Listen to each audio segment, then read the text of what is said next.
It's kind of hard to believe that it's been nearly 20 years since Infiniti first entered the ultra-competitive compact luxury space with the introduction of the Infiniti EX35 all the way back in late 2006. Now, at the time, the EX35 was basically a lifted hatchback version of the beloved Infiniti G35 sports sedan.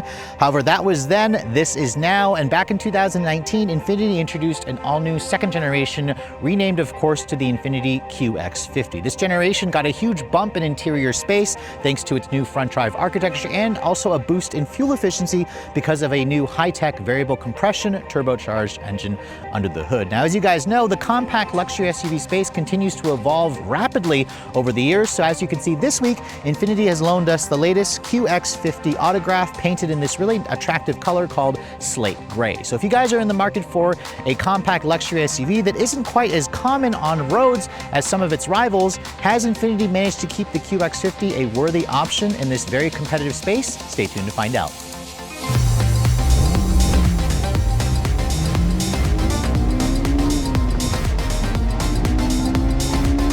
So before I remind you what the exterior styling is like for the latest Infiniti QX50, I thought I'd pop the hood and show you guys what's powering this thing. Now, unlike the original first generation EX35, that beloved naturally aspirated V6 is gone. In its place, however, is a high-tech 2-liter turbocharged 4-cylinder. Now, if you guys have had some experience with the latest Nissan Altima, this is essentially the Infiniti version of that engine. VC stands for variable compression, and of course it's turbocharged with gasoline direct injection. This 2-liter turbo 4-cylinder basically has the ability to adjust the compression ratio on demand depending on certain loads, so it can adjust the compression from being high or low depending on how far your foot is down to the floor. In the Infiniti QX50, this engine makes 268 horsepower. So that's 20 more horsepower versus this motor in the last Nissan Altima that I drove. Torque is also a pretty stout 280 pound-feet. That's about 7 more pound-feet of torque versus the Altima. It all goes out through an Xtronic CVT transmission. So sadly, not the new 9-speed auto that we've tested in some other latest Infiniti products. Fuel economy is rated at 22 in the city, 28 on the highway. That's on premium gas. This vehicle has around a 16-gallon fuel tank. You're looking at around 400-ish miles of range on a full tank. Now, Infiniti doesn't claim a 0 to 60 performance. We actually haven't had a chance to test this model. The last time we tested this powertrain in an Altima, we got 5.9 seconds. I imagine this car will be slower because it is heavier. This vehicle is also not recommended to tow. I imagine it has to do with the CVT. A lot of competitors can tow up to like 3,000 pounds, so that's where Infiniti is definitely lagging behind. And in terms of the curb weight, this vehicle tops out at around 4,200 pounds, and it also has the ability, supposedly, to reach a top speed of around 137 miles an hour. But let's go ahead and close up the hood, which, as you can see, is held up by 2 strut rods, which is nice. But taking a look at the exterior styling, this vehicle's design hasn't changed much over the years. And this is where I think Infiniti could have given this car a significant style refresh. When it first came out, it obviously looks like it belongs in the Infiniti family. And this vehicle is built off of essentially a modified front drive architecture, something that it shares with the Nissan Rogue and the Nissan Altima. You can see the hood has a lot of creases and sculpts to it. I actually do love the slate gray exterior color. My test car is the fully loaded autograph trim. This trim was actually discontinued for 2025. All QX50s have the company's full LED headlights, which are adaptive. You have their signature LED daytime running light and turn signal. Down here, there are some fake vents along with LED fog lights, some functional vents here. The satin silver that you're seeing on the lower portion is optional. The chrome Infiniti Wave style grille houses obviously the large Infiniti logo for the radar sensor and adaptive cruise control. Lots of chrome. If you guys get the sport package, which is now available on 2025 as well, it's the top trim that essentially will black out some of the chrome. But let me know what you guys think of the styling in the comment section below. I'm typically not a fan of the curvy, swoopy lines that Infiniti does, although they have done a better job in terms of their design language on the new QX80 and, of course, the redesigned QX60, which I think is, again, Infiniti's best-selling model. This model here, again, is one step below the QX60, which means it's a compact luxury SUV with a 110-inch long wheelbase with a 184.7-inch overall length. This is about an inch longer versus the Nissan Rogue on which it's based. It's around 74.9 inches wide, so it's around 2 inches wider than the Rogue. It's a little bit lower, but it definitely looks more like a wagon hatchback as opposed to an SUV. You can see this autograph trim has these graphite gray 20-inch wheels on a Bridgestone Ecopia all-season tire. These are, I believe, a 255 width tire. It's a 255 by 45 R20 run flat tires as well. You have all disc brakes, all independent suspension, no adaptive dampers or air suspension. You can see the wheel arch trim here is unpainted. That kind of goes along the side. You do have some satin silver coverings for the mirror caps. That is part of an optional appearance package that my test car has. You can see these mirrors are power folding. You have integrated turn signals, 360 camera, so there's cameras underneath there. And then you can see lots of chrome along the belt line, along the window or the roof rails. The sunroof you can see is panoramic. It goes over the rear as well. That is included on the upper trims. Over there on the D pillar, it has a really interesting, almost like zigzag design, as opposed to like the floating roof design you see in some Nissan vehicles. And then looking at the rear, you can see, I think the rear of this vehicle is relatively still attractive. It's still a very handsome looking SUV from some angles. Coming over to the rear styling, you can see very traditional. You have these full LED taillights with turn signals, LED reverse lights, of course, more chrome along the rear with the Infiniti badge. You have a subtle rear spoiler. You have a rear window wiper there that's kind of sitting on the windshield. And then down here, you can see there's an all-wheel drive badge. All-wheel drive is standard for 2025. It's optional on my 2024 model. And you can see underneath here, there is still a dual exhaust system. And it looks like my test car actually does have a tow hitch on it, although I couldn't find towing figures for this vehicle when I was looking it up. I imagine it should probably be able to tow a little bit, or maybe that's just for a bike rack or something like that. Now, in terms of the cargo area, you can see this power liftgate is included, and this vehicle has pretty average cargo figures, around 31 cubic feet of space with the seats up. There's obviously no third row. Buy a QX60 if you need that. There is some nice metal trim here for kick plates, and you can see underneath here, there's decent storage, and you can also lift that up, and there's also a little bit more storage under there, along with, it looks like the subwoofer for the Bose stereo system. There's 16 speakers total. If you want, you can fold down the rear seats from back here, which is kind of nice, although it doesn't look like it folds down completely flat. That looks like the max it'll go. But when you fold down all the seats, Infiniti says you have up to 64 cubic feet, which is more than what you're gonna get from a Lexus NX, but less versus what you're gonna get from like a BMW X3 or an Acura RDX.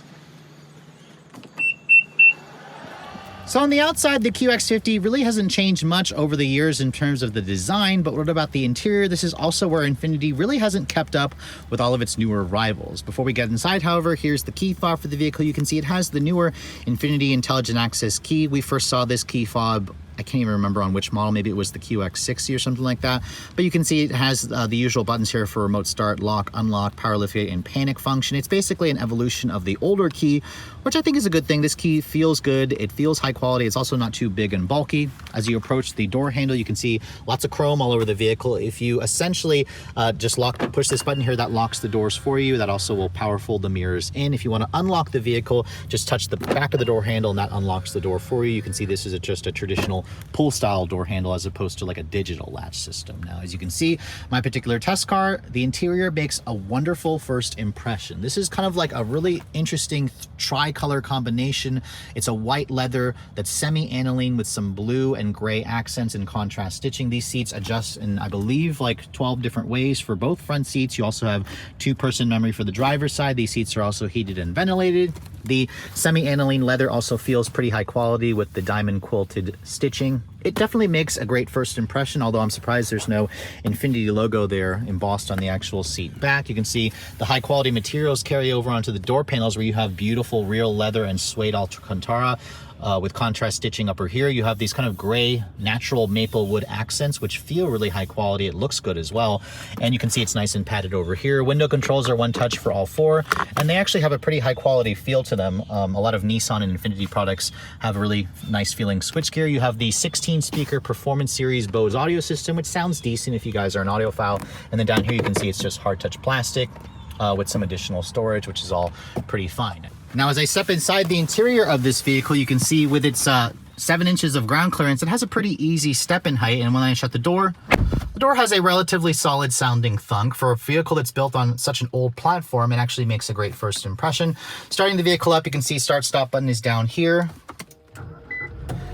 And because this is not a mild hybrid or a hybrid, it has a traditional starter noise. It all just sounds relatively fine.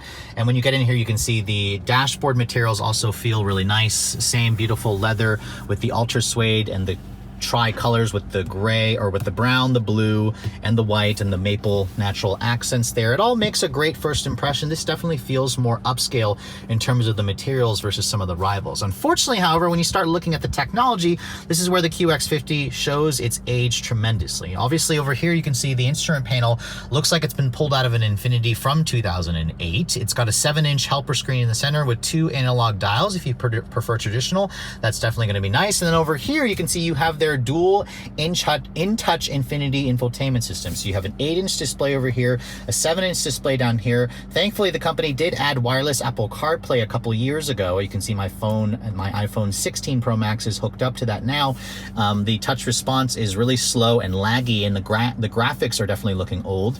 Down here you can see this is also touch, but as you can see, this setup is just very, very dated. The steering wheel also looks like it was pulled out of an Infiniti from 15 years ago.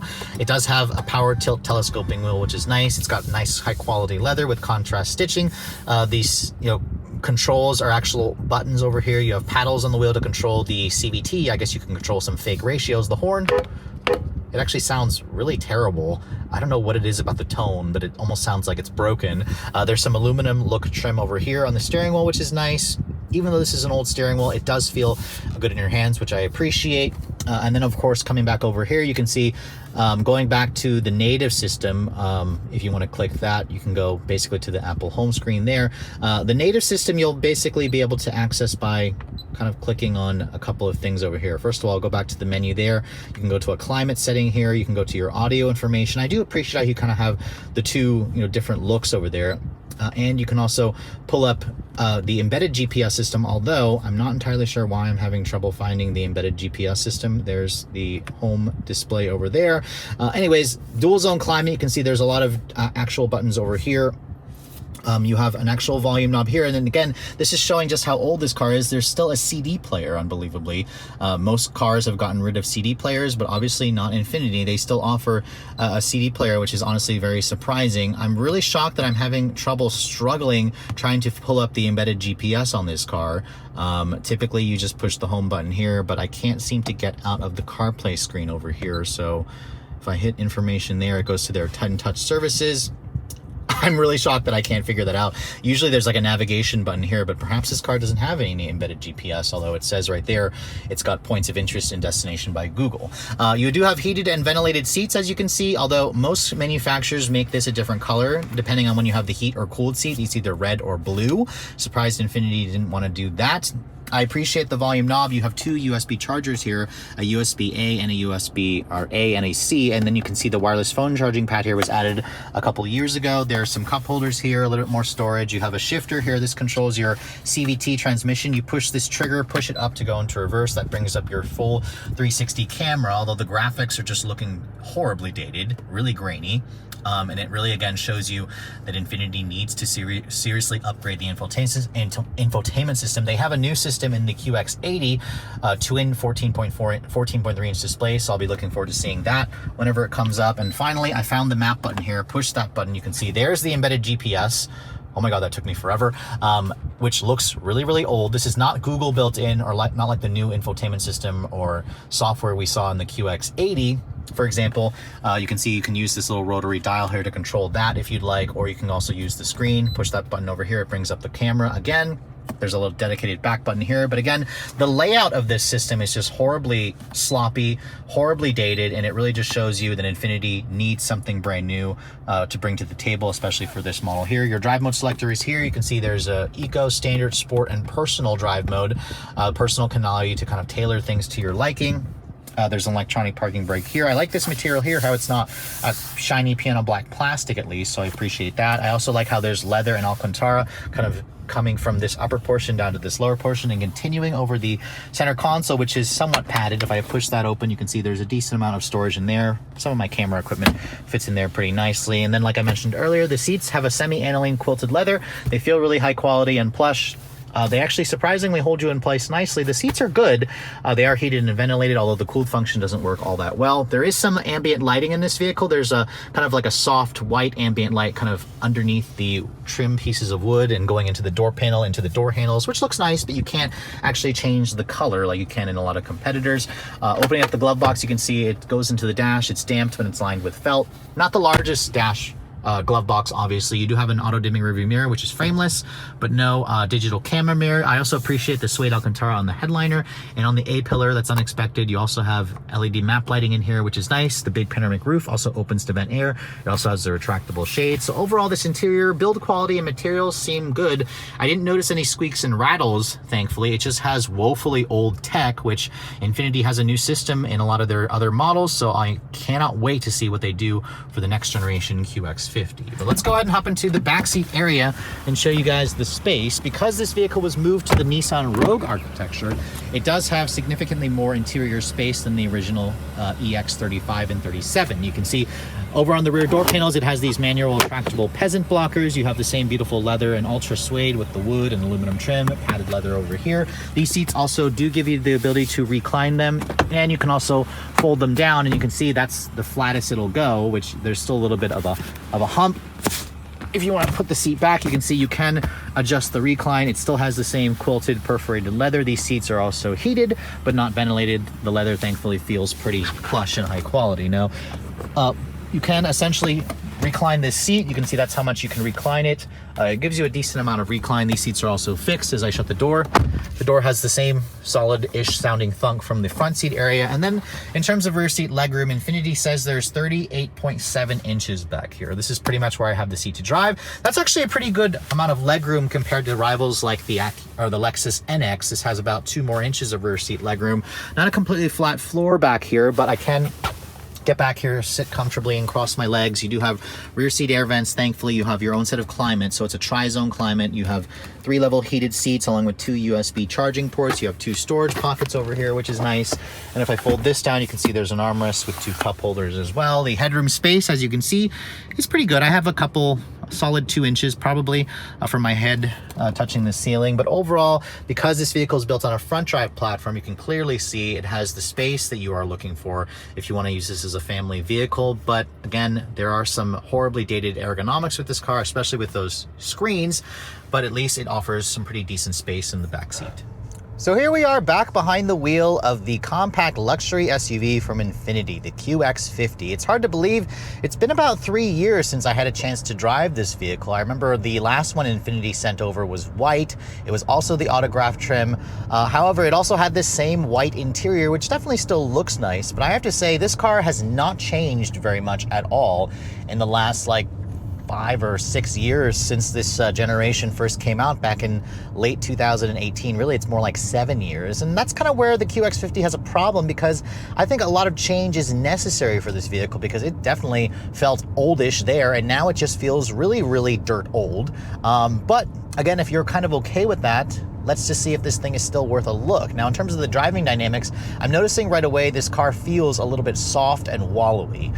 Definitely not the sporty edge that you got from the original EX35 and 37 when it first came out back in 2007. This powertrain also sees no changes. It's still a 2-liter variable compression turbo 4-cylinder hooked up to an Xtronic CVT transmission. I actually didn't get a chance to 0 to 60 test this vehicle when I first had it 3 years ago, so let's go ahead and see what we can get.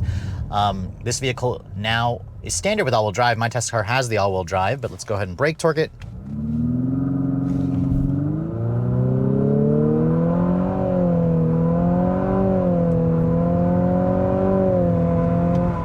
All right, we got 0 to 60 in 6.69 seconds. So basically 6.7 seconds. That's pretty much what I expected it to get. Keep in mind, this powertrain is the only engine available. It would probably be faster if the CVT wasn't trying to mimic gears and create those fake shifts. The fake shifts are definitely slowing it down. The last time I tested this powertrain was actually in a Nissan Altima, which the Altima only comes with front-wheel drive for this engine, and the Altima did it in just under 6 seconds, 5.9 to be exact. Keep in mind, this car weighs around 500 pounds more than an Altima because it's got more luxury features. It's got that all-wheel drive that's adding weight, obviously. But You know, in terms of acceleration, you don't buy a vehicle in this segment to get incredibly quick 0 to 60 time. Let's just try it here one more time just to see how it compares. This time I won't brake torque it. 7.25 there. Now, keep in mind that run is where we're going slightly uphill. Again, that time should be comparing favorably to a lot of other turbocharged options, although some competitors in the European space are definitely going to be almost a second faster 0 to 60 wise. But regardless, this engine should have enough punch, although if you're coming out of the old EX35 and 37 with its naturally aspirated V6, this is definitely going to feel much slower. Infiniti switched over to this variable compression turbo 4-cylinder because they moved over to a front drive platform, so this couldn't accommodate a V6 anymore, and they wanted to try to get better gas mileage. The CVT in this vehicle also is definitely showing the fact that it is linked up to a Nissan in its roots, because while it is a relatively responsive transmission, I've had it in sport mode the whole time, the engine itself just sounds really thrashy. It is very unrefined. It's constantly whining away, making a lot of unrefined noises from underneath the hood. You feel some vibration coming in through the pedals and through the steering wheel. It's very unbefitting of a luxury car. Now, I realize most vehicles in the class do have a 4-cylinder turbo, but I just think that their 4-cylinder turbos and other competitors are just much better. They're smoother, they're much faster, they're torquier, they don't sound quite as awful as this engine. So Infiniti has some work to do. I mean, they just introduced this motor in the QX50, the 3-row luxury SUV, but with a 9-speed automatic. I would like to see Infiniti swap out that CVT for the 9-speed auto. Typically, I don't really care too much for CVTs in hybrids, but in a luxury vehicle like this, it's just unacceptable. Now, this car does have their intelligent all-wheel drive system, and I noticed that it constantly is sliding around, especially when you are driving it in wet, damp roads. Now, obviously, that's going to be the case for a lot of vehicles when the roads are damp, but this car, I think it just has to do with the tires. The tires are these Bridgestone and Copia very much like an eco tire. They are not sticky whatsoever. It doesn't really inspire much confidence when you're driving down the road. What also doesn't inspire much confidence is the steering and the handling of this car. It's just light, numb steering. The suspension is incredibly floaty, wallowy, and imprecise. It just feels like it's a generation behind a lot of its rivals, and it also makes a really loud thumping noise over certain bumps. It just feels really old, really loose, really unrefined, and just kind of a huge disappointment for a luxury vehicle. I don't remember this car feeling this way 3 years ago, which I guess just really shows you how much more the competitors have seriously moved up market compared to this Infiniti. Like, again, I feel so much vibration coming in through the steering and through the pedals. It's just awful. It is absolutely awful. I don't typically say that about cars, but it is a huge problem, at least for me, when you're spending this kind of money for a luxury brand. Now, when you are not pushing the engine, I switched it into its standard mode. That rattling noise you heard is actually the lane departure alert. It is so noisy. It's supposed to just vibrate the wheel, but instead you can hear it more than you can actually feel the vibration in the wheel.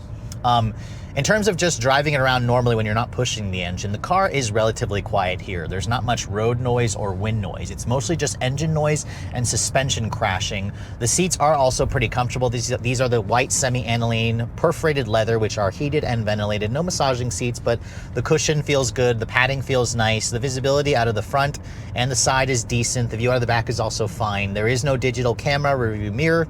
This car also comes with Nissan's and Infiniti's intelligent access cruise control with their safety shield, although it isn't like their newest system that you might find in something like the QX80. The QX80 just really shows what Infiniti is very much capable of, and it will be nice to see them trickle down that technology from their flagship into their lower-line vehicles.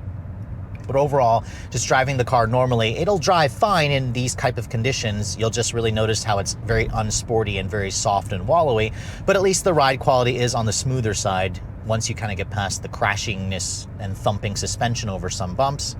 and you also should like the relatively comfortable seats. Now, in terms of the fuel efficiency, my particular test car is equipped with all-wheel drive. It's rated to get 22 city, 28 highway. In my weeks worth of testing, I averaged around 24 mpg in mostly city driving. On the highway, it was able to do around 27 mpg, so not bad, although not great. If you guys want the best fuel efficiency, buy a Lexus NX Hybrid. That's going to give you the best gas mileage, and there's a reason why the NX is the best-selling vehicle. That vehicle constantly comes to mind while I was driving this car. Same thing with other things like the Acura RDX, even the Audi Q5, the BMW X3. There's so many good choices in the space, the Volvo XC60.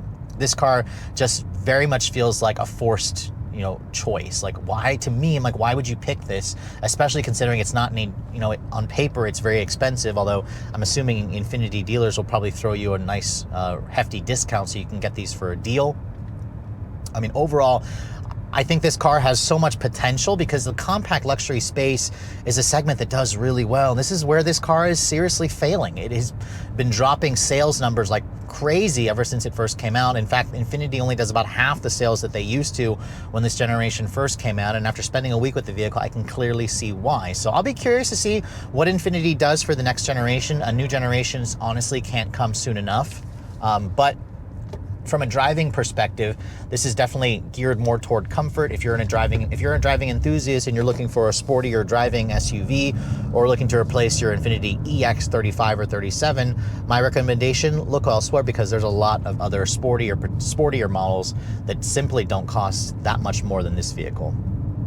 So I have to admit, in today's car market, there are a lot of good choices out there. In fact, it's really hard to find a bad choice. So I have to admit here, and I really feel bad about admitting this, but after spending a full week with the latest Infiniti QX50, while this car I'd say is on the borderline of being a bad car, mostly what it is a woefully uncompetitive car. Because when this car first came out back in 2018, it was already average to slightly below average. However, over the years, Infiniti just hasn't kept up with the market. This space is one of the most competitive vehicle segments out there. It's a compact luxury SUV. Everybody tends to buy these every year. And there are just so much better competitors out there that I'm really surprised Infiniti hasn't done more to the QX50 to keep this vehicle fresh. In fact, if you look at the sales figures, Infiniti managed to sell just under 10,000 units in the US last year. Compare that, of course, to back in 2018, where they did around 25,000 units. The top seller in this class is the Lexus NX, and Lexus did around 75,000 units in the US in 2023. All the other competitors do at least 50 to 60,000 units. So Infiniti could easily significantly increase their sales if they just add some of the magic that we've seen in the new QX80 and the QX60. So I imagine Infiniti is working on a redesigned version of this vehicle, but it honestly can't come soon enough, because as you guys saw, the turbocharged engine under the hood is really unrefined. It offers average acceleration at best. The transmission is really, typically gives you all the nastiness that you don't like about CVTs, but you're finding it in a luxury vehicle with this price tag is just really inexcusable. The ride quality, while it is comfortable and soft, is also really floaty. It's really wallowy. The suspension crashes over bumps. There's too much vibration coming in through the steering wheel and the pedals for me. And while the seats are comfortable, the interior is very nicely well put together. The materials are nice. The build quality seems strong. It's the technology in this car. It still has that dual screen Infiniti InTouch system, which at least has wireless CarPlay for now, but not Android Auto. But again, the dual screen setups, the two small screens just look woefully dated. The back seat is relatively spacious. The cargo area is also average. This vehicle is definitely not sporty. So I am very much looking forward to Infiniti adding some of the magic from the larger QX80 and QX60 and bring it into this car, because I do think that they could have a really strong competitor on their hands, especially whenever Nissan and Infiniti decides to introduce a hybrid powertrain, because I think hybrids are, again, all the rage. That's what people are looking for nowadays, and that's exactly why the new Lexus NX is now the best seller in this segment. But if you guys don't give a crap about my opinion and you want to put one of these in your driveway anyways, the 2025 models are already at dealer showroom floors. And they started around $43,000 for the base pure, and that's because all-wheel drive is now standard. This 2024 model starts at around $41,000 for the base trim. That's because you could get front-wheel drive. My particular test car is the fully loaded autograph trim, so it starts at around $59,000. With some of the options that my test car has, with destination and this upcharge for the paint, you're looking at around $61,610. Nearly 62 grand, as I'm sitting here getting rained on, for this car here is just kind of an insult. You could easily get a lot of its competitors for that same price. price or less, like the new Lexus NX, which you could easily get in the mid $50,000 range. And to me, honestly, that just seems like money well spent. So for those of you looking in the space, I would actually skip this car and look at one of its more well-established rivals until Infiniti introduces a next generation QX50, which we should hopefully be seeing for the 2026 model year. But with all that said, hope you guys have enjoyed my full overview on the 2024 Infiniti QX50. If you're also looking to see the latest cars I'm testing, be sure to follow me on Instagram at Redline_reviews, like us on Facebook, and as always, guys, please keep subscribing to the Redline Reviews YouTube channel for all the latest reviews. Thank you so much for watching. I'll catch you all in the next video.